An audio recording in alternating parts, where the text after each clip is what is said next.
Hello and welcome to the Just Interesting podcast with me, Robin, and Alex. Hello, Robin. How are you this evening? Oh, I'm very well. Thank you, Alex. How are you? I'm good. In anticipation of what we're going to be discussing this evening, Robin, I have made it a mission and I haven't slept in the last 48 hours. Oh, no. I'm so sorry. Because... Yeah. No. This was intentional. It's okay. It's exciting. I'm seeing things out of the corner of my eyes. I'm seeing hallucinating bugs in the corners of my vision. It's great. Okay. And that's because, Robin, today we're going to be talking about dreams, I believe, and sleeping. Dreams and scary facts about sleep that you probably didn't know.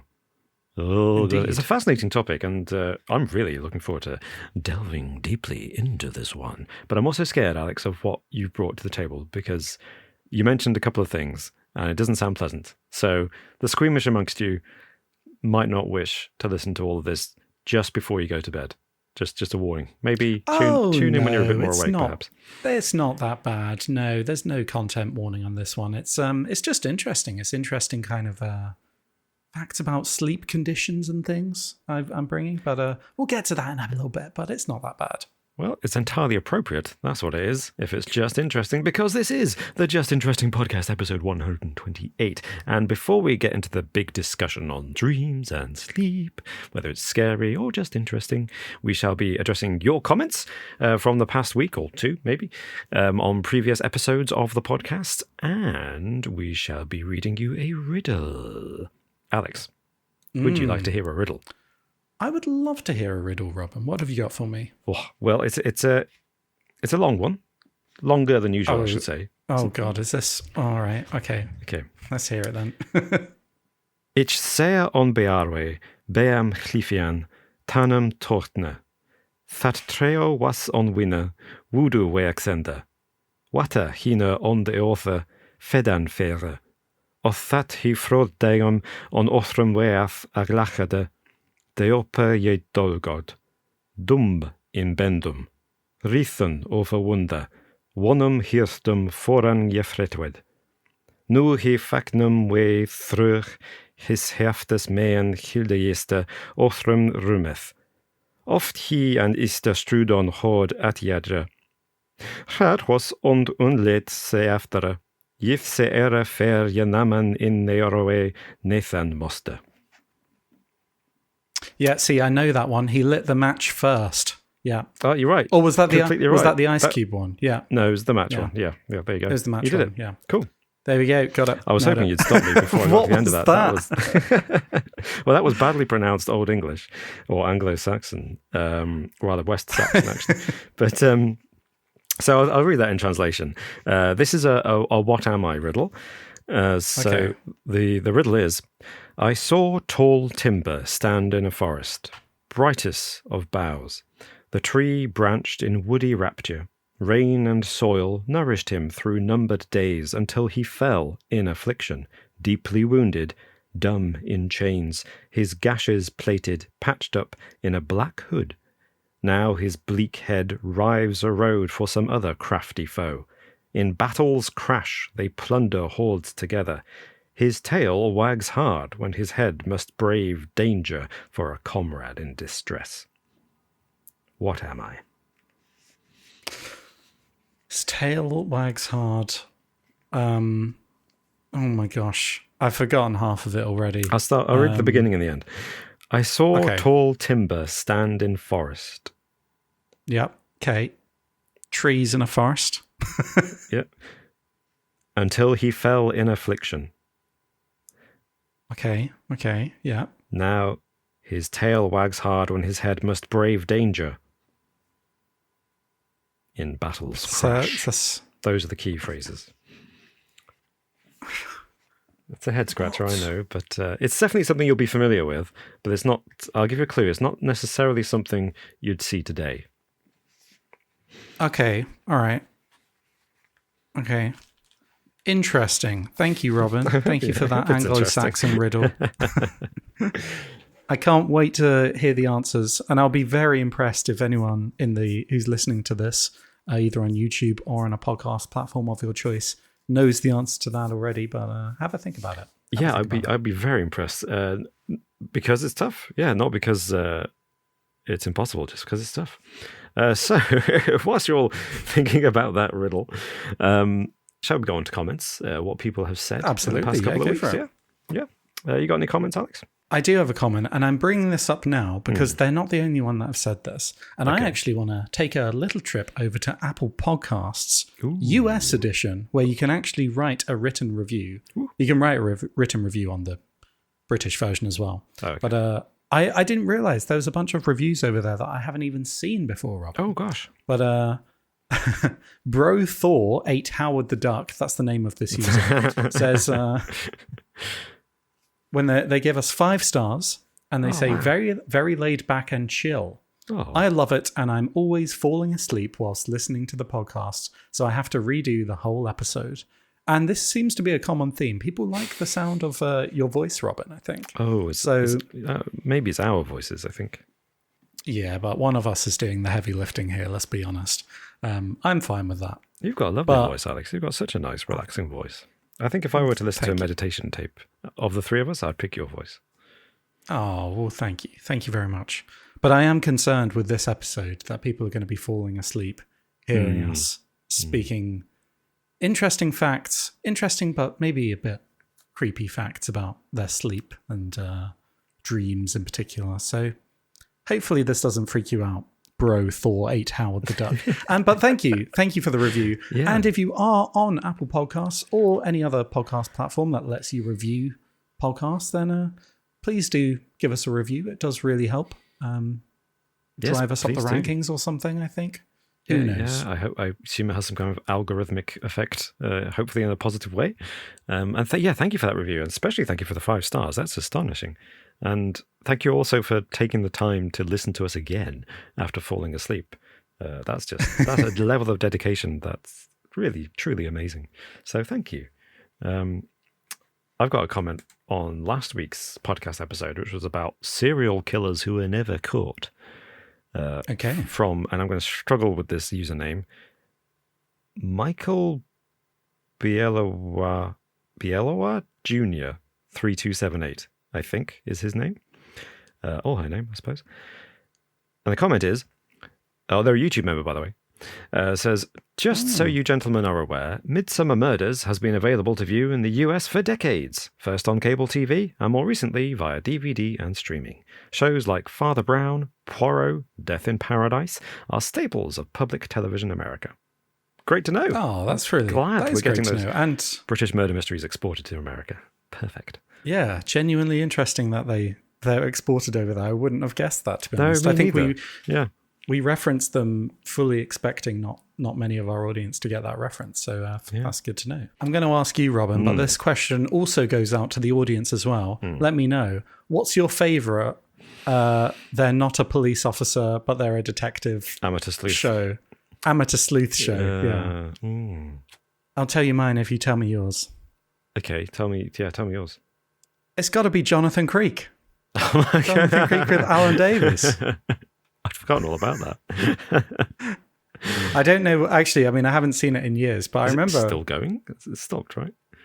No. Yeah. I think they did a Christmas special a few years ago. But I mean, like, I haven't seen rewatched the episodes since I was a kid. Yeah. But like, I remember some of them being really freaky. But I mean, that was probably because I was a kid. There was the premise of that is great because he's a magician, isn't he, or an illusionist?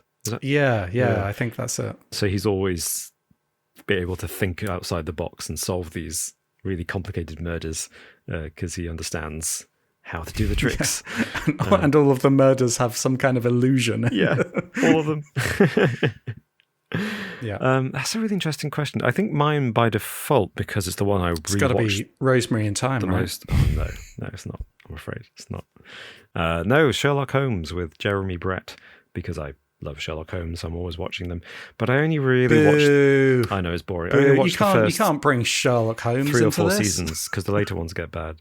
Okay, in terms of non-literary adaptations, because I also really like the David Suchet Poirots. In terms of original made-for-TV, yeah, that's a good question because Midsummer Murders is police, Columbo's police, Death in Paradise is police. Poirot, is he police? He's not. He's a private investigator. There you go. Yeah, but he's based on books. I was trying to eliminate. I was looking at original made-for-TV stuff. Yeah, I don't know. Anyway, yes, please tell us yours in the comments or on Twitter. If you're, the platform formerly known as Twitter, at JInterestingYT. Tweet us. I think it's still called tweeting. Tweet us and let us know. But as well as addressing your comments, I'd like to say thank you to everybody who supports this channel, the wonderful YouTube members and Patreon supporters. And I think, Alex, you've got a few people in particular that you'd like to thank. I'd like to shout out some people. I'd first of all like to shout out our YouTube member, Captain Wonky. Thank you so much for your support. And then heading over to Patreon, I'd like to thank the following. I'd like to thank Ahmed. I'd like to thank Caleb Wilkerson, Penny Ruffle, James, Janie, John Baker, Kurt Jones, Nicholas Dill, Rashad Najjar, The Super Show Podcast, A Filthy Casual, Peaswad, Emmett Tapia, and the one and only Simon Workman. Thank you all so much for your continued support. We cannot tell you how much we appreciate it. Thank you. Yes, thank you so much. Yeah. If you're interested in supporting us over on Patreon, then we do weekly episodes of A Little More Interesting, which are just little bonus episodes of this podcast in case you can't get enough of us. And there is a huge back catalogue over there now, definitely over 100 episodes. Well over 100 episodes, yeah. Because we do one a week, so yeah. And we do some more interesting, we do some slightly different things sometimes. Like sometimes we read Am I the Arsehole threads and give our opinions. Thing we started doing recently, and people seem to enjoy that. It's fun and kind of loosely, way looser format, I'd say. Yes, we're much more just spur of the moment, off the cuff, stream of consciousness in these a little more interestings for our Patreon supporters and YouTube members. Even more than this podcast, would you believe? I know, it's amazing. You thought this was unstructured. Wait until you support us. So, Alex, are you ready to discuss sleep? I'll take that as a yes.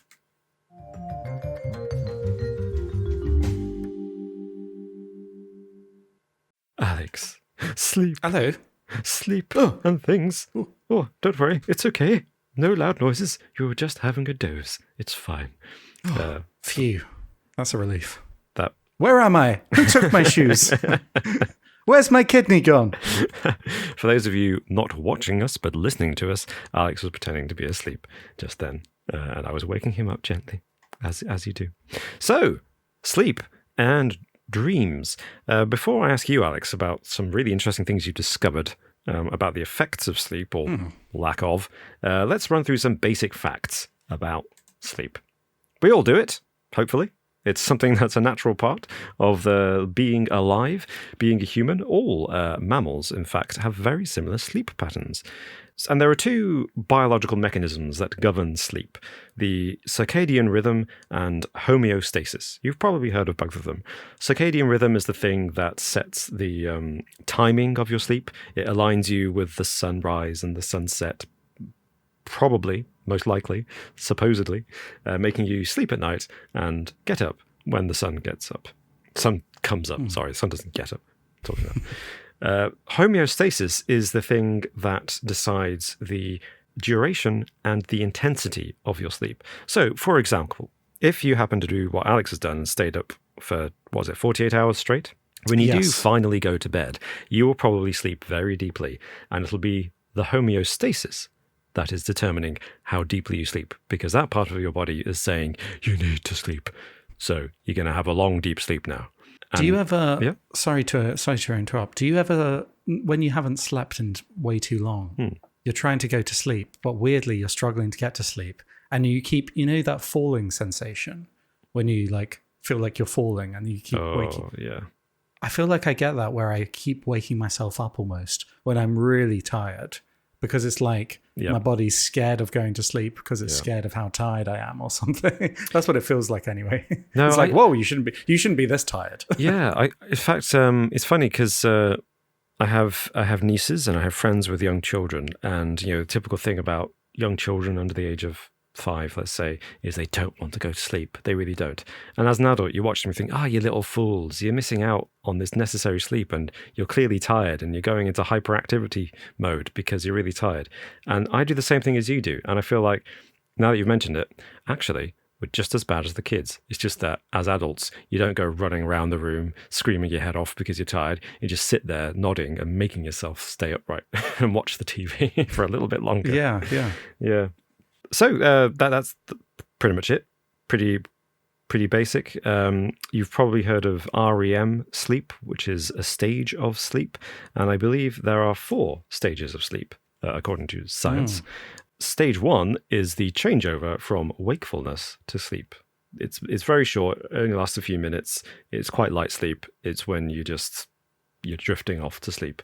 And that's when biologically your heartbeat and your breathing and your eye movements slow down and your muscles relax. Maybe with twitches. You might be one of those people, or you might have a partner who you notice twitches as they go to sleep. And that's kind of the nervous system, basically kind of shutting down for the night. Yeah, it's a bit like closing all the shutters in a shop when it's closing time. And that's also when your brain waves begin to adjust from hyperactive to gentle, slow. That's stage 1. Okay. Stage 2 is, again, light sleep, and your body just relaxes even further.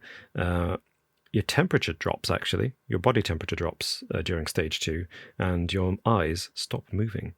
Your brainwave activity is slowed down, but it is interspersed with these brief bursts of activity. And then you go into stage 3, which is deep sleep.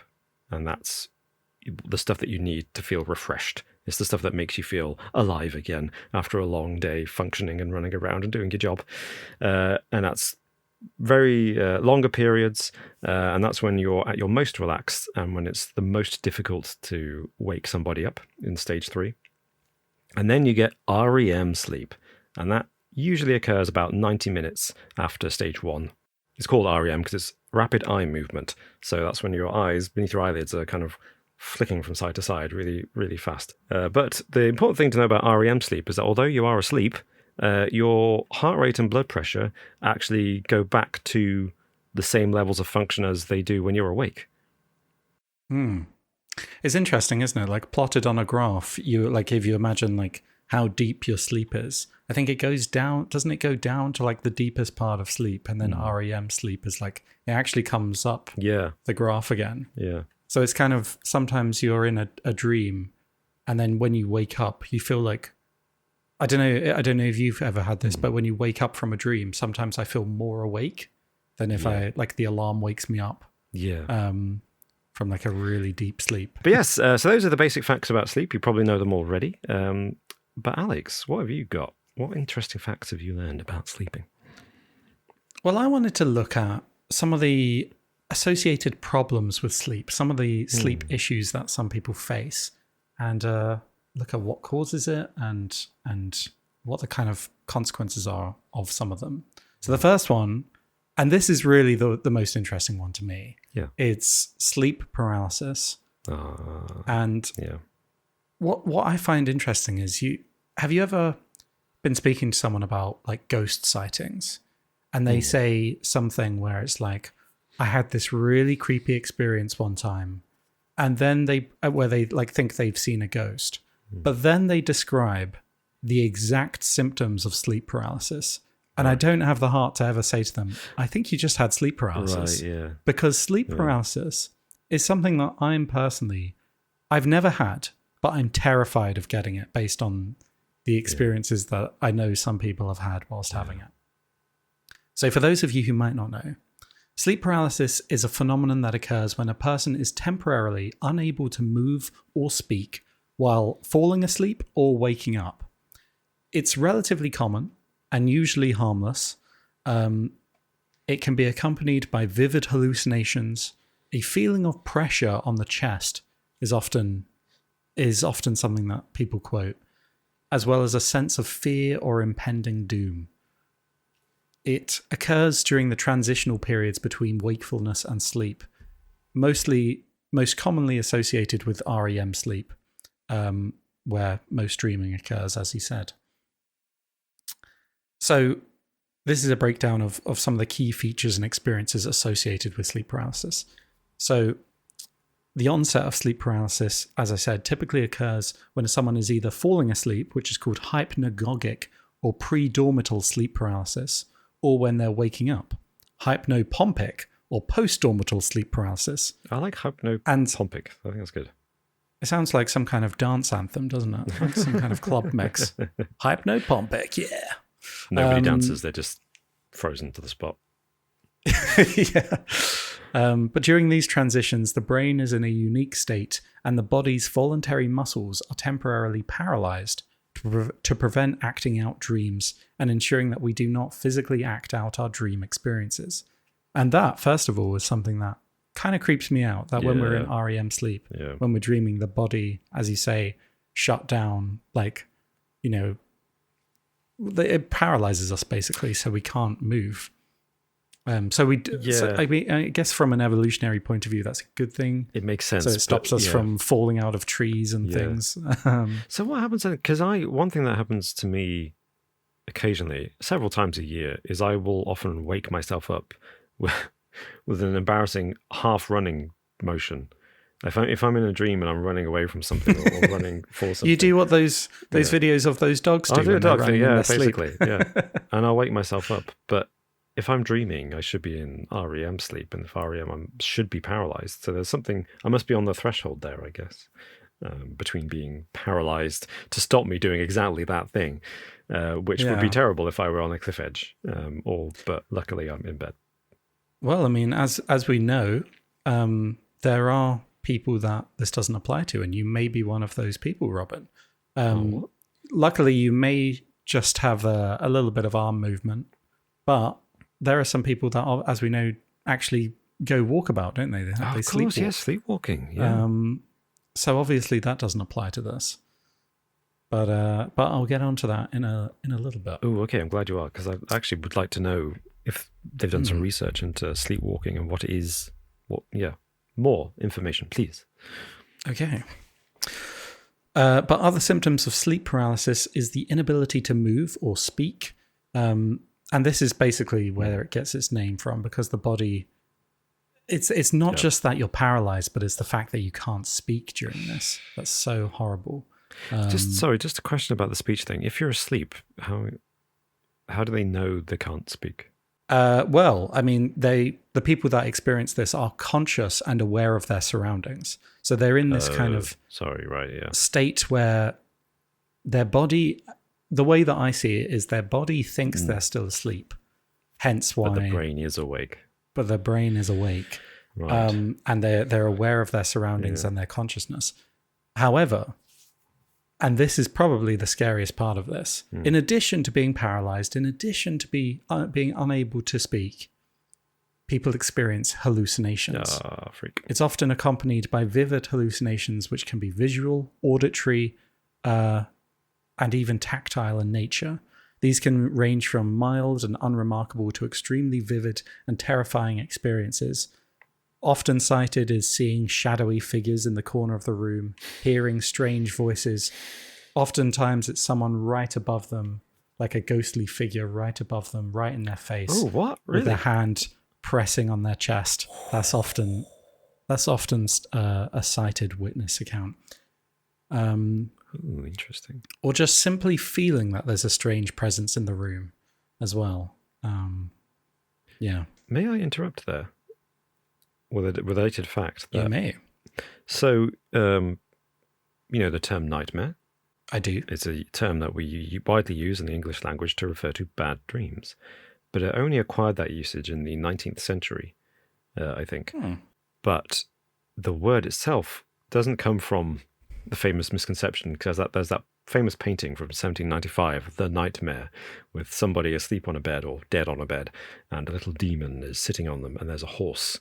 A dark horse present in the room as well. And a lot of people look at that and think, mare, horse, that refers to the horse. But actually... I've literally only just realised that mare and horse. Oh, right. There could be a connection there. You're more right than you thought, though, not to make that connection. Okay. Because a lot of people do. But here we have a handy Anglo-Saxon dictionary. Of course you just have an Anglo-Saxon dictionary in front of you. It's pretty hefty. The word mare actually comes from, in English, the Anglo-Saxon mere, which is a monster oppressing men during sleep. In particular, a demon that sits on the chest of its victims while they sleep. Wow. So I'm thinking, is the mare from Germanic folklore, from which we get the term nightmare for a bad dream, actually describing this particular hallucination and physical feeling of something pressing on the chest people who suffer from sleep paralysis are describing? It sounds very similar. It does sound very similar. Or maybe science has got it wrong. And this these aren't hallucinations. This hallucination, this is not a condition. This is in fact a visitation from this Germanic folklore monster demon. Yeah, people are experiencing. So if anyone in the audience has experienced or experiences sleep paralysis and has had this particular hallucination of some figure right up in your face and pressing down on your chest, please let us know. Whilst you're in that state, if you can remind yourself that this is just sleep paralysis, you may feel a little bit better and less have a sense of impending doom, I suppose. Yeah. Just in terms of the duration of these instances, this can typically last for a few seconds to a couple of minutes. However, there have been longer occurrences. And whilst it's happening, it may feel longer for the individual experiencing it as well, which is kind of a horrible thing to think about. Think about Inception. Someone might think it's been going on for a half an hour when actually it's just been a couple of minutes. Yeah. This can affect people of all ages, but it tends to be more common in teenagers and young adults. That's interesting. If you're not in that age range, then you congratulations, don't have to you made it. Worry as much. Yeah. But it can be triggered by factors such as sleep deprivation, irregular sleep schedules, jet lag, stress, and sleep disorders like narcolepsy. So actually, that sounds like in the modern age, anybody. Yeah. Yeah, that's true. Yeah. Anyone with a screen in front of them, basically. Yep. Anybody who travels, anybody who, might keep themselves up at night. So enjoy. Happy sleeping. But that's sleep paralysis. I've got a few more that I'd like to mention. Oh, yeah. So have you heard of exploding head syndrome? No. What's that? Well, this isn't as scary as it sounds, but it is pretty scary to think about. I've never experienced this myself, and it's not as dramatic as it sounds. Okay. But this is a sleep disorder that causes individuals to experience loud noises, such as explosions or crashes inside their heads, as they as similar to sleep paralysis, either fall asleep or wake up. It can be distressing and unsettling. The exact cause of exploding head syndrome is not fully understood, but researchers believe it may be related to disruptions in the brain's auditory processing or abnormal electrical activity in the brain during the sleep-wake transition. It's considered a benign sleep disorder, meaning it's not associated with any major health risks or complications, but it's similar to sleep deprivation. It's thought that factors such as stress, irregular sleep schedules and all that can be triggers for this. Yeah. But so it's not too dissimilar to sleep paralysis, but it's more the sometimes people hear explosions instead of getting sleep paralysis. Sounds horrible. Imagine, there was one time, I don't know what it was, but I remember there was one time when I was a teenager, I woke up and it sounded in my head, I thought like there was a plane crash happening outside. Whoa. That's what I imagined. Yeah. It was just like massive, loud, and it felt like it went on for a couple of minutes as well. Like I had my pillow over my head. Yeah. I don't know what it was. Yeah. So maybe I experienced this one time. It sounds like you did, yeah. Yeah. Was it painful? Was it physically, did you find it? Well, afterwards I had to wake up and it was just like my heart was pounding. Ooh. And I was just like, what the hell was that? And I went downstairs because I thought, what was that? What happened? Yeah. And some people were still up in my house. And my mom was just like, what are you talking about? So, that was pretty freaky. So, maybe I had exploding head syndrome. Sounds like you may have done, yeah. Let me know in the comments if anyone else has experienced anything like this. There's also sleep-related eating disorder. So you've heard of sleepwalking, but have you heard of sleep eating? No. Because some people get this. It's it's a sleep disorder called nocturnal sleep-related eating disorder. It's not a catchy name. Imagine they need to go up with a better one. And then they put NS Red in brackets, but that's not any more catchy. No. Not a lot of information on this one. I think it's kind of similar to sleepwalking, except people unknowingly eat during the night while asleep. And this one can be potentially dangerous, obviously, because they're sleeping whilst eating things. They don't really have control over what they're eating. You know, they're just subconscious is just reaching into the fridge. So they could be eating dangerous things.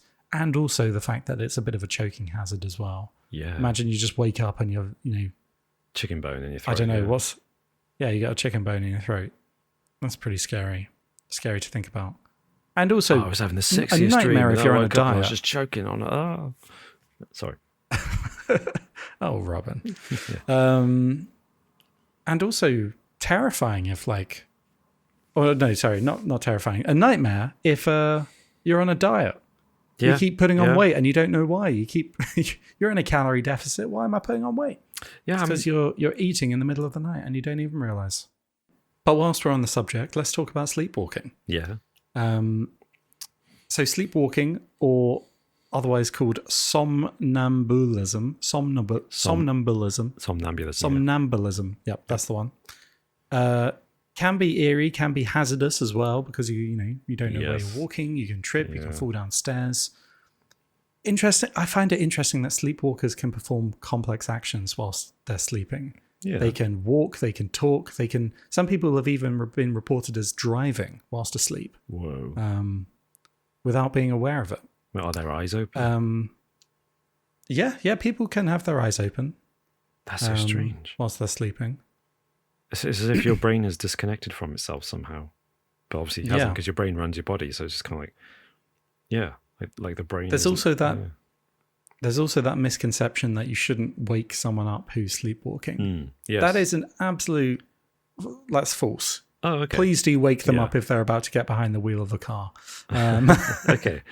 Oh, that's good to know, because that's definitely an urban myth, I guess, old wives' tale that I grew up with. You can wake people up, yeah. You can. It's perfectly safe. Yeah. Interestingly, this is more common in children, sleepwalking. Oh, yeah. So in children, sleepwalking occurs in about 15 to 30% of children. That's a lot. Yeah, it is. 30% of children. Yeah. With the highest rates typically observed in children aged between 3 to 7 years old. Don't you love them? And that's the spookiest age, isn't it? That's the spookiest age for a child to be sleepwalking. That's the age where, like, Mummy, Grandma and I are going to the shops. Your grandma's dead, dear. No, she's with me right now. No. Oh my God! Yeah, kind of exactly. Yeah. Thankfully, in the adult population, this is far, far more rare. The prevalence of sleepwalking is much lower, ranging from about 1 to 4% of the population.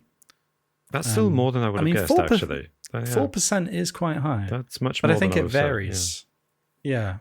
But like you said earlier, like sometimes you wake up with your arms moving a little bit. I wonder if that would technically count as not quite sleepwalking. I wake myself up just before I go into full sleepwalk mode. Yeah. Yeah, you're nearly there. You're the gateway into sleepwalking any day now. Yeah. But yeah, there's sleepwalking. Another one is night terrors, intense episodes of fear and panic during sleep, usually accompanied by screaming, thrashing, or other extreme behaviors. Oh my gosh. Again, more common in children, but can occur in adults as well. Oh, I just find the whole process of sleeping and some of the things associated with it to be like unnecessarily scary. Yeah, like that's terrifying. What's going on? It's terrifying on several levels because on the one hand, it's something that you can't avoid, and we need it. It's an essential part of existence, but at the same time, we have no control. Like everything you've just described, all the things from sleep paralysis to night terrors, we just have no control over what's going on, despite the fact everything that happens to us in sleep is entirely motivated from within our own bodies and our own brains. It is a bit. And whilst we're on the subject of scary, I did also want to talk about sleep deprivation in general. See, I said that I've been up for 48 hours, Robin. Mm-hmm. But that's because I'm going for the world record of the longest amount of time that someone's gone without sleep. Is this? Do you want to hazard a guess at what the record is currently? Just for clarification, this is an official record that's been someone has willfully partaken in this? Yes. Yeah, this isn't... someone's willfully participated. So this record could have been broken, but we just don't know which government. It could have been broken. Which government in Guantanamo Bay broke it, yeah. You said 48 hours, so it's got to be more than 48 hours. I couldn't imagine someone staying awake for more than 72. So I'll go for 72. It's more than 72. Yeah. The record is 11 days. 11 days without sleep? 11 days without sleep. This was, however, I mean, there's a catch here. Yeah. So this was achieved by Randy Gardner, a 17-year-old high school student, as part of a science fair project in 1964.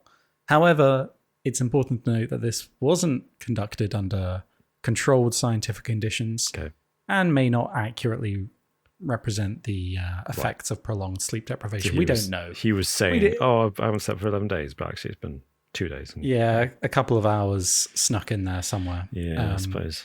I just can't imagine someone being able to will themselves awake for that long. Yeah. The body will take over at some point, surely. We need sleep as much, if not more than, we need water and we need food. Prolonged periods of no sleep, known as chronic sleep deprivation, can have severe and life-threatening consequences on physical and mental health. Some of the effects of sleep deprivation include cognitive impairments, can lead to impaired attention, concentration, and memory. I think they say if you've been awake for more than 16 hours, I think it's 16 hours, then you're basically as dangerous driving a car as someone who's had like above the legal limit, like drinking limit. Okay. Hallucinations and delusions after extremely prolonged sleep deprivation. I think they say around the 48-hour mark. Individuals may experience hallucinations, delusions, similar to those observed in some mental health disorders, where the boundaries of reality and imagination may start to blur. Your dreams kind of seep into reality after a few days, and not in a good way. The people that have experienced this, there's no pleasant dreams here. This is like, bugs in your vision and creepy crawlies crawling on you and horrible things like that. Mood disturbances, weakened immune systems because of cardiovascular issues, because sleep deprivation. Sleep helps with all of these things: your immune response, cardiovascular health. It can be responsible for high blood pressure, heart disease, and can even cause a stroke. Metabolic issues like weight gain. Your metabolism's largely governed by sleep. So disrupting that can make your body struggle with its ability to metabolize glucose, which can also contribute to diabetes. Okay. That's quite scary, actually. You may also experience microsleeps, which in extreme sleep deprivation, individuals may just experience microsleeps, brief periods of involuntary sleep that can last for a few seconds to a minute. So basically you just drop in and out of consciousness after a while. Right. Because your body is just, it's like saying, you need to sleep, mate. You need to sleep. Yeah, exactly. Yeah. Imagine a car running out of fuel and it's just that sputtering of the engine right at the very end. And now that I've spoken about that, one more thing I want to raise, and this is the worst of the bunch. Okay. So this is fatal familial insomnia. And this is an extremely rare and horrifying genetic disorder that prevents individuals from sleeping, which leads to a complete and irreversible deterioration of their physical and mental health. There's no known cure for this, and death usually occurs within a few months to a few years after symptoms appear. Really? People just they can treat the symptoms of this, like insomnia. They can give you they can put you to sleep, but that doesn't give you the same effects that natural sleep gives you, where your body has time to decompress and dream and do everything that sleep needs to do. So people that have this, there's no known cure, sadly. Jeez. So it's horrible. It's a terminal illness, but basically once you've got terminal illness. Yeah.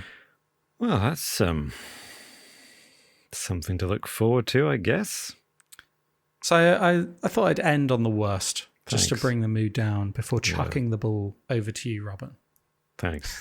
I mean, take it away. Hey, thanks, Alex. Thanks for that one. Thank you for sharing that. That's all terrifying. I hadn't heard of that last one at all, ever before.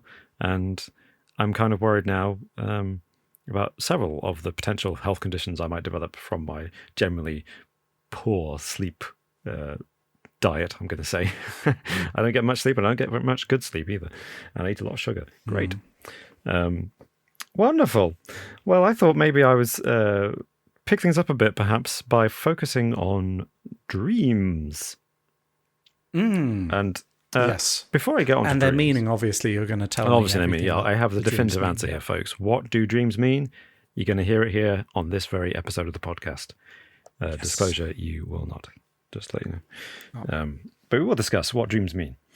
But before I get into that, I thought maybe I would explain some of the science of sleep and how the brain actually, what in the brain is going on when you're sleeping. And I'm going to speak many scientific terms here, which I may mispronounce because I'm not an anatomist, biologist, neurosurgeon, whatever, neurologist.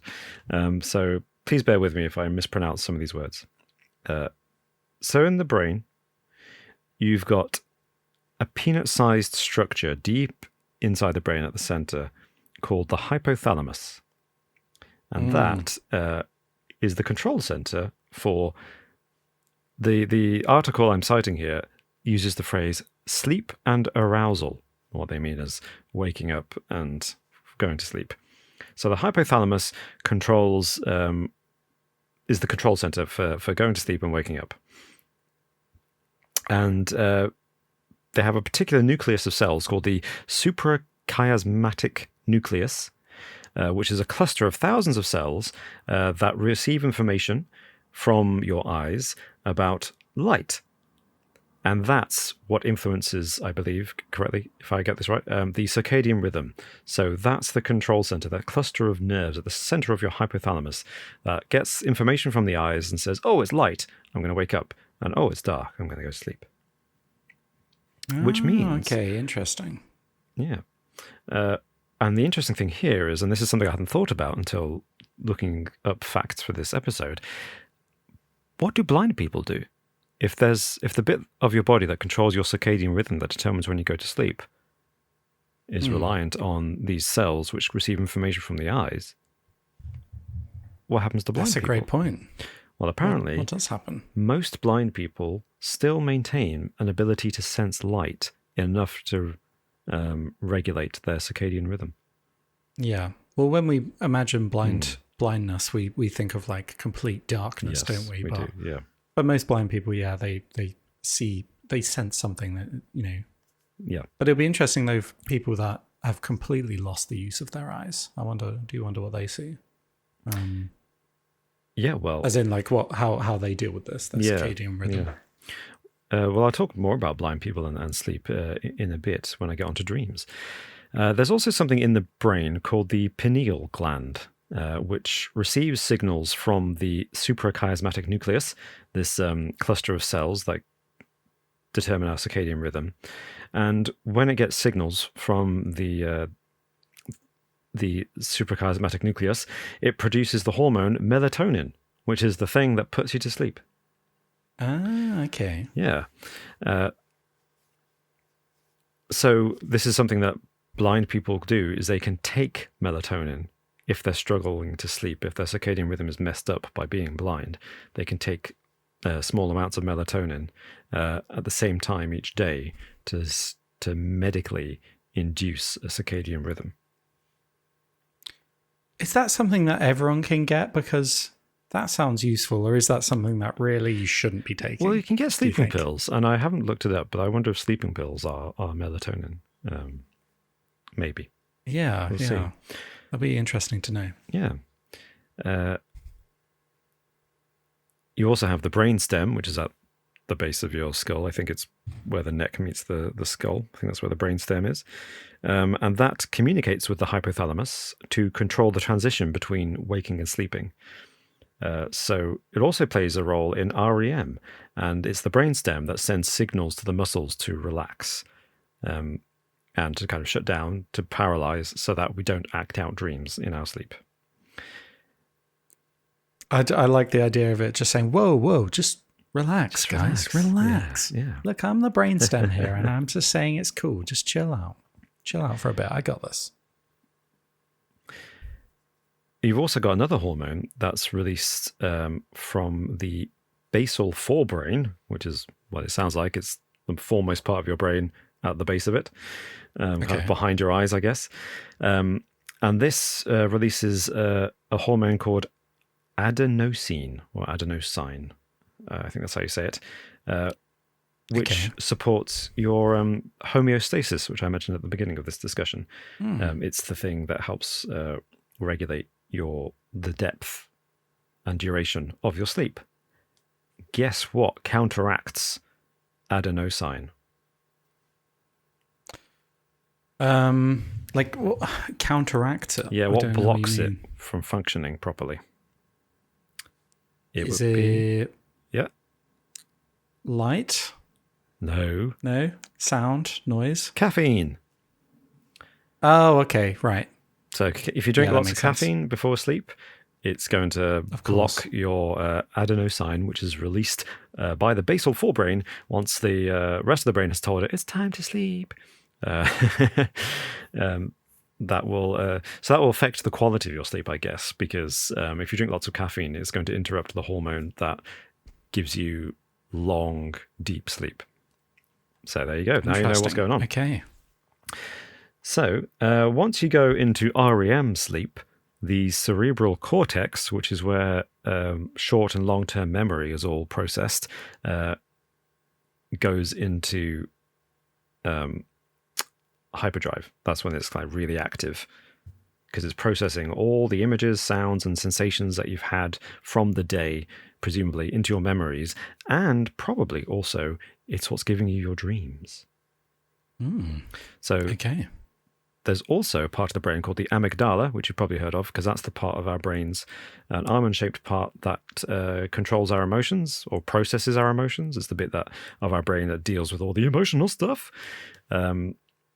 And it becomes really active during REM sleep. So there's clearly, interesting. When it comes to our dreams, it seems to be the cerebral cortex and the amygdala are like really important to this, because they're really active during REM sleep, which is when we have our deepest dreams. So there are some people that say that dreams are just kind of random and they don't actually have any meaning behind them. But if the amygdala's involved, would that suggest, do you think, that how we're feeling and our emotions and our emotional state does influence what kind of we see in our dreams? 100%, so yeah. It would kind of mean that dreams do have a bit of a meaning, really? Like, not in terms of... Yeah. Like, they do reflect... There's some meaning behind why we're seeing the things. It is kind of like... If the amygdala is involved, would you say that that's a kind of fair assumption to make? I'm not a scientist. No, I think you're on the right track. I guess the question is whether you think the amygdala is reacting to our dreams or being proactive in the dreaming process. Right, yeah, that's true. Because it's the thing that handles our emotions. So is it trying to calm us down or help us deal with what we're experiencing in the dream-like state? Or is it generating the emotions that make us, that are dreams, that make dreams up? Yeah. So that's... The amygdala is actually just being like, well, why are you showing me this? Why do I want to see this? Yeah. I mean, why are my teeth falling out? Why am I naked giving a presentation? Why am I falling through the sky again? I haven't studied for this exam. Why am I still at school? I'm 55. What's going on? Yeah, I think, I guess that must be, I'm sure some scientists who've done studies with scans and what have you of the brain have opinions on whether these things are driving dreams or just responding to dreams. My assumption would be that these are driving dreams, and that you're right, that the dreams are being generated by the amygdala and the cerebral cortex. But okay, more about that later. I'll just keep describing some basic facts about dreams. So, you might be interested to know that the word dream comes from, and here's my Anglo-Saxon dictionary out again, the Old English word, dream.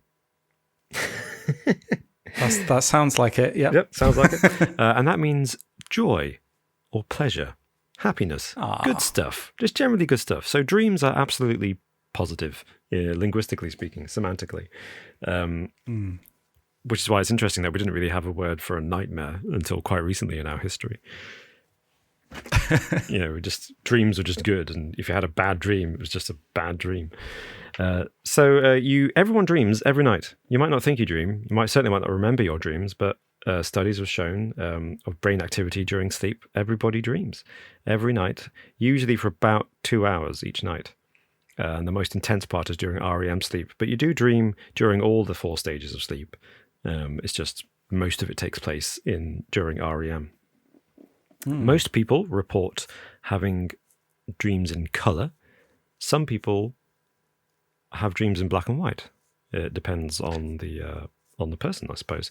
Scientists don't know why this is. They haven't found out whether there's some kind of genetic disposition to dream in black and white or dream in color. And they also don't know if it's to do with people's memory either. So some people remember their dreams in color. Other people remember their dreams in black and white. But it's possible that they actually dreamt in color. Like, it could be that everyone dreams in color and then remembers it in black and white by mistake, or the reverse. So everyone dreams in black and white, but when you're awake, your brain is just like, well, I know that thing is brown or that thing is red. So you remember, your memory is constructed in color. Scientists don't know yet which way around it goes. I have an interesting bit to add to this. Oh, please do. Apparently, there are some studies that have shown that black and white dreams were far more common before color TV was popular. Oh, that's interesting. Yeah. Yeah. I haven't actually read any of these studies, so I don't know what. Yeah. I mean, that's really interesting because that would the accuracy of it, but that could that's be interesting. Is that the Calvin S. Hall study? I'm honestly, I've just Googled it to make sure I wasn't making it up. But I saw a quick thing earlier on that said that, and I just wanted to double check it. No, it does seem like there are a couple of studies. I wonder if that's from this study because, I believe it absolutely, because Calvin S. Hall was an American scientist who did a massive study of people's dreams from the 1940s to 1985. So he covered that period where you go from the introduction of TV and then the transition from black and white to color TV. So I wonder if he uncovered that. He collected more than 50,000 dream reports whilst he was at Western Reserve University in Ohio, I think it is. And according to the results of his studies, the most common emotion experienced in dreams was anxiety, for the win. The most other common emotions were a sense of abandonment, anger, fear, and overall negative emotions were more common than positive ones in dreams. Excellent. I know, that's fantastic. I know, good to know, isn't it? It's good to know. Yeah. I would like to know though if there would be a difference if you could repeat that study, 50,000 people over however many decades, in different countries. Yeah, that's true. Because obviously he's based in America, and I wonder if American culture of that time, or perhaps even of today, Western culture is often lambasted for its high stress, high pressure, high expectation environment, and I wonder if that would particularly, and high disparity in wealth equality as well. So I wonder if that feeds into people's dreams. I don't know. We'll see. It could just be that humanity defaults to unpleasant experiences in their sleep. It would be really interesting if the results were different, but it would also be very, very interesting if the results were the same across different countries as well. Yeah, I think humans just have this predisposition. Just anxiety, fear, anger. I think that might even be more interesting, actually, if it was the same. The study also had some blind people reporting their dreams and noticed an interesting distinction between people who are born blind and people who become blind later in life. In fact, people who are born blind or lose their sight by the age of about 5 don't have visual dreams. Their dreams are all experienced through sound, touch, smell, taste. Wow, that's interesting. Yeah, but people who go blind later in life still have visual dreams. Although some people in the study who went blind later in life but were blind for many years, as time went on, their dreams became less visual. Yeah, that makes sense. It does make sense, but it's kind of weird. I don't know. It's kind of weird, yeah. It makes sense for people born without sight that they wouldn't have visual dreams, but at the same time, I find it scary that if you don't use your senses in the dream world, you will slowly lose them. And that's kind of weird. But also, it's kind of it must be quite horrible as well to sometimes you get really vivid dreams that kind of feel real, and like imagine if you're having a nice dream that feels very vivid and you're there and you can see, and then you wake up and you can't see. That must be a horrible feeling.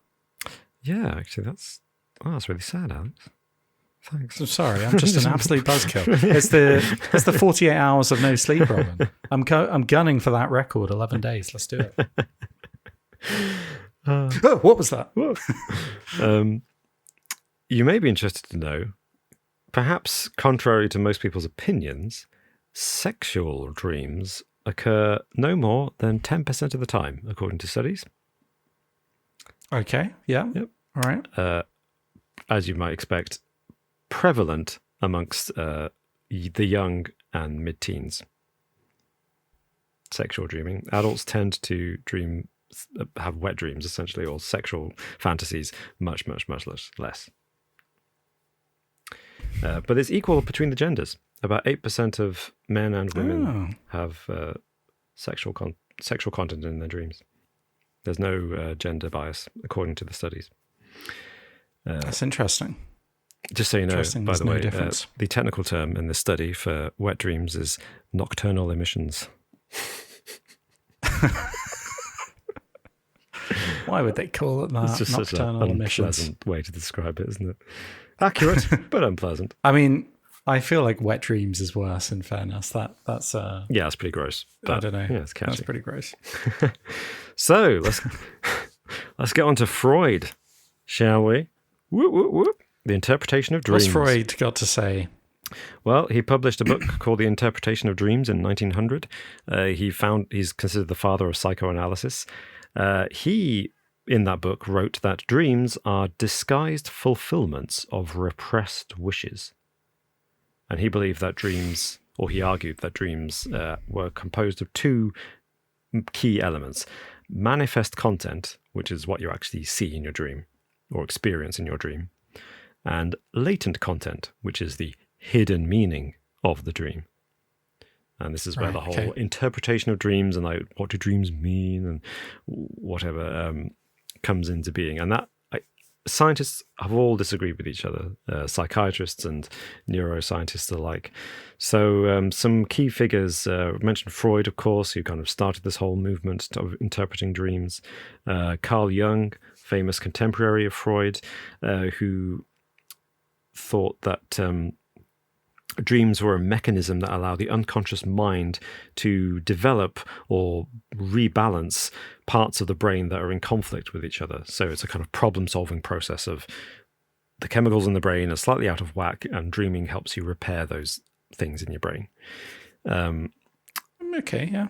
Calvin Hall, whose study we just talked about at length, suggested that dream interpretation could help people better understand themselves and inform their behavior in daily life. On the proposition that dreams are basically plays or enactments based on the ideas someone has about themselves. I have to admit, this is where I think I lean towards. I'd never heard of Hall's study until today, but I lean towards Hall's interpretation of what dreams are, which is that they're your brain projecting all of your own kind of insecurities about yourself or fantasies into some kind of false narrative that either helps you deal with things or is just your brain trying to calm down and process all the anxiety in your life. That's my personal theory. Yeah.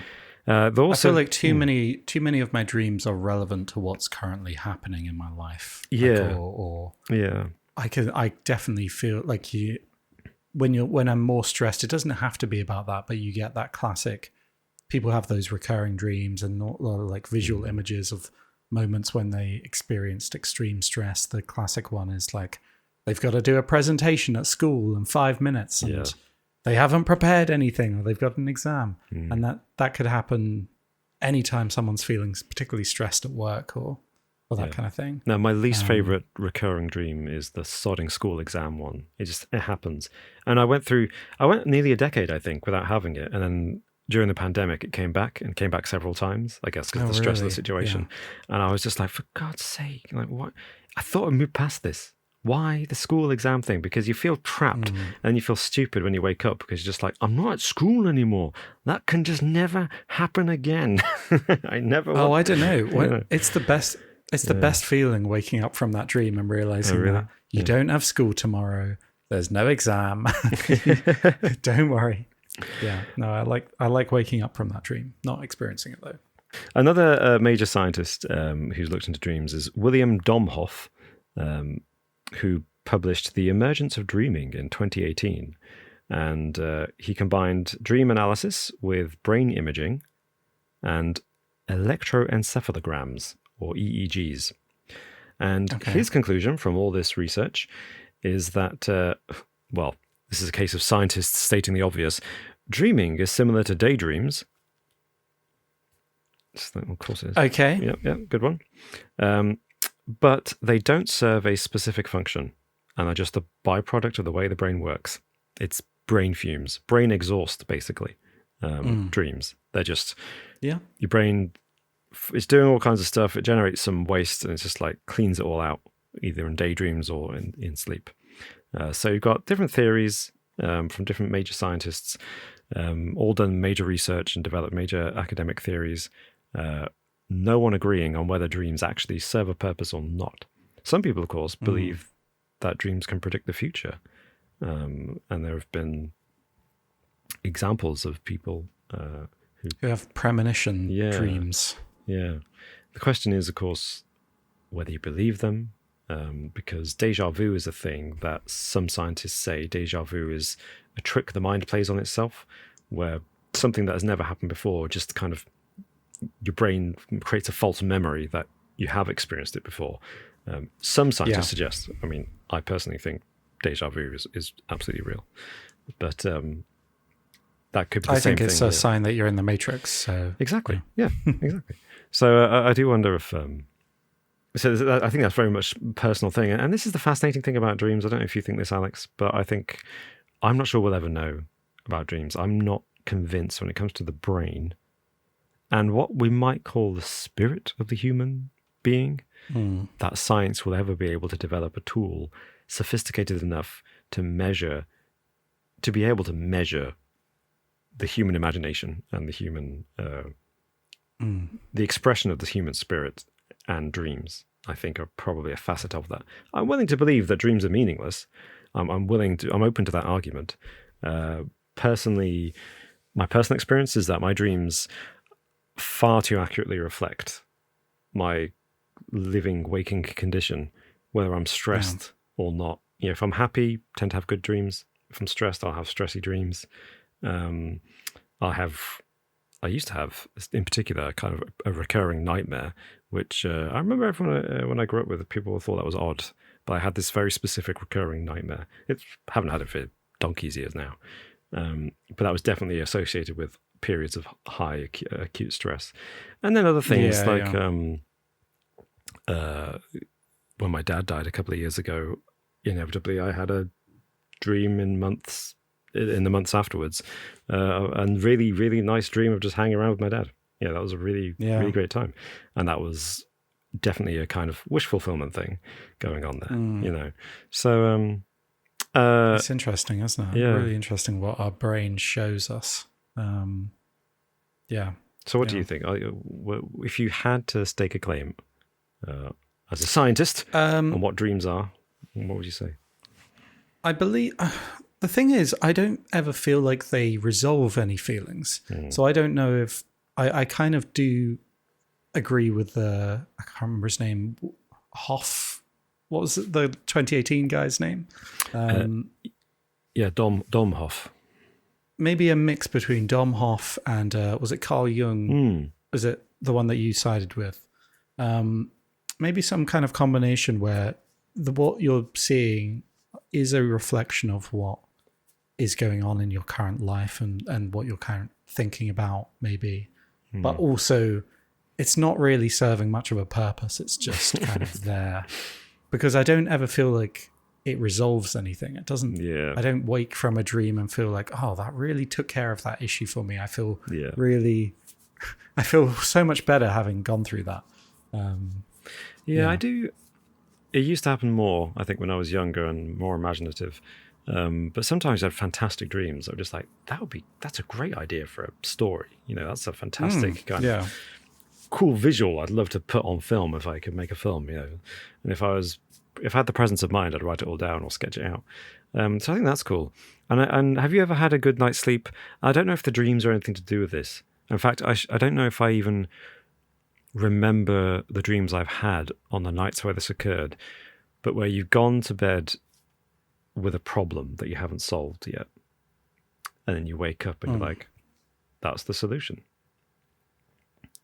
Have you ever had that? Yeah, I do. I don't know if dreams are the answer to that, though. I think that's just tackling. You can get stuck on a problem and you come back to it with a fresh perspective or if it's something physical, new muscle memory, you get that with like playing a musical instrument, if anyone's had that, where you're trying to play a song or something and you're really struggling with it. If you put it down, go to bed, wake up the next day, you can play it immediately. Wow. Or like playing a game, if you're struggling on a boss fight, it's the same thing. Yeah. You play it till the early hours of the morning, go to bed, you wake up next morning, give it a go, and you do it the first time.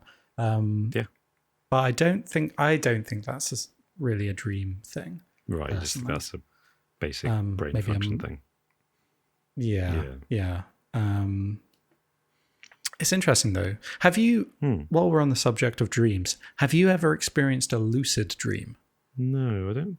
Well, actually, tell me, what is a lucid dream? What's the definition? Well, have you ever been in a dream and Leonardo DiCaprio shows up and he says to you, weird weather we're having, right? Notice the gravity, and then you're in a bar and the water changes. Basically, you realize that you're in a dream. Yeah. I don't know if you've ever experienced this, but I used to experience it when I was a child quite a lot. Yeah. Realizing that you're in a dream, but you're not waking up, so you kind of get to play around in the dream for a bit. Also, but if you're interested, this worked for me. I don't know if it would work for you, but I've read some stories of anecdotally people doing this online and it working really well. And it worked really well for me. If you keep a dream journal just by the side of your bed and just pay more attention to what you're dreaming, like how you forget your dreams instantly when you wake up. Yes. If the first thing you do when you wake up is write your dream in a dream journal, you pay more attention to it and you just remember it more. Honestly, after a few days of doing that, I was lucid dreaming again. Wow. I was just realizing I was in a dream. It's weird. And I didn't like it after a few days of doing it. It was a bit creepy. If anyone wants to try it, give it a go. I would like to keep a dream journal. I think that'd be really cool. But I'm really bad at just keeping a journal. So motivating myself to keep a dream journal is it sounds easier because it's right by your bedside. You just wake up and it's the first thing you do. Actually, now that you've described what lucid dreaming is, that's how I dream pretty much all the time. At least the dreams that I remember. Yeah. I'm usually... You know that you're in a dream? Most of the time, yeah, I'm more in a dream. And sometimes I switch dreams up. So if I don't like the dream I'm having, I'll change it. Oh my God. What? Yeah. I've never known it. So you just exclusively lucid dream? Not exclusively, because I don't remember all my dreams. So there must be nights where there's probably nights where I just do normal dreams.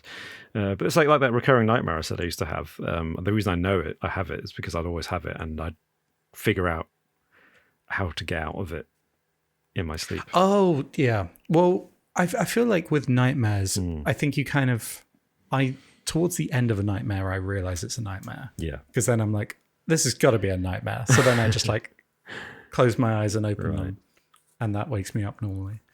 Yeah. But yeah, no. Do you ever like fly around like Superman? Then is that what you're doing in a dream? You're just like, oh, I'm dreaming. So I'm gonna go fly around. No, I don't. So maybe I'm not lucid dreaming properly. I don't control my dreams to that extent. But I can. What I change is the scenario. I don't change me. I change the scenario I'm in. So, so if you mustn't be afraid to dream a little bigger, darling. Kind of like that. So yeah. And then Tom Hardy proceeds to get out a ever so slightly bigger gun. I know that was such a annoying. Christopher Nolan's inability to really like think outside the real Where's world. the tank? Like, Where's the dude. bloody riding a unicorn shooting spears or something? I don't know. But yes, just to go back to what you asked, if that is lucid dreaming, then that's what I do, and I change the dream around me. Like if the subject of the dream is annoying me, or I'll just in my dream I'm like I know I'm dreaming, so I'm going to make myself think of something else. Wow, weird. I don't know if that's lucid dreaming, but that's how I dream. Yeah, I've never experienced that type of thing before. Well, I was just gonna ask, have you ever had a nightmare? Sometimes I do this where it's like I have a nightmare so bad and it wakes me up, but I'm like, I've got to go back. I've got to go back because I need to resolve this. Yeah, I need to defeat that thing. Yeah, I need to defeat that thing. Yeah. I didn't hear no bell. I've got to. It ain't over till it's over. Yeah, I've got to go back in and destroy that thing. But now I know Alex, that you're it's such a a dream. hero. I can see you now, like shielding up, getting his sword in one hand. And you're like, exactly. I'm ready to take this on. Oh. Yeah. The best dream I've ever had. Honestly, I don't know, and I'm going to say something really sad. And this isn't reflective of my current life, I don't think. But I genuinely, I was thinking about this. I don't remember the last time I had a good dream. That was such a lovely dream. Yeah. Like I'm not having nightmares all the time, but like just kind of weird things, you know. Yeah. I don't remember the last time I had a really like, that was such a nice dream. I don't remember that either. Even that dream I mentioned about my dad wasn't that nice by the end. I guess that was. Yeah. I mean, I guess it was. I'm sure it was tinged with lots of feelings. Yeah, because at a certain point I was like, this is a dream. So nice to see you. But yeah, I'm sorry to hear that about you. But I wonder if that's the curse of adulthood. You just kind of. I'm sure it probably is. Too much responsibility, and it just means your dreams are always a bit messed up. The best you could hope for is not a nightmare. You know. Yeah. Oh well, thank you for all these fascinating facts about all the ways dreaming can kill you. I think sleep can kill you. I think that was basically the lesson I learned from your facts, Alex. Thank you. Thank you, Robin. Thank you for all the information that you shared with me about the brain and how that contributes towards dreaming. Thank you. Yeah, well, I mean, that's what scientists know so far. Who knows? In a couple of months, this could be outdated through some great breakthrough. The brain is the really mysterious final frontier that we're yet to solve. But please. You said, Robin, that you don't think science is ever going to be able to, fully understand this, and I think you're wrong about that. I think that you should never underestimate the human spirit to understand dreams, to understand everything there is to know about the brain, and I think you're underestimating businesses that see the potential for new marketing advertising space. That's right. I believe in the Futurama future where we're just going to see adverts in our dream in the future. Sad thing is that sounds quite plausible. That's what's going to drive this scientific innovation is just new advertising opportunities. What's the best way to make money? Dreams. Yeah. Oh, man. Well, thank you, Alex, for ending on that highly inspiring note. Oh, do you want to know the answer to the riddle? Welcome. I would love to, yes. Wait, hang on. Yeah, say it. I'll read one the more key time. phrases again. The English, the translation. I'm not going to read the old English, don't worry. Yep. I saw tall timber stand in forest until he fell in affliction, deeply wounded. In battle's crash, His tail wags hard when his head must brave danger. His tail... I don't know. I'm imagining like a big, tall stallion or something. Okay. Like a horse. Okay. Like a horse in the heat of battle. A horse in heat, eh? That's the first was place your brain goes to. Yeah. Pervert. I was trying to think of like some Anglo-Saxon thing, but you said it wasn't totally relevant to today. So, but I'm guessing not. No, it's not. It's. I'll give you a clue. It's more literal. What I've just read out is quite literal. Is it a tree? Is it just a tree? It's a tall tree. Yeah. Is that it? Tall tree that's been felled, and then in the heat of battle, it goes headlong into danger.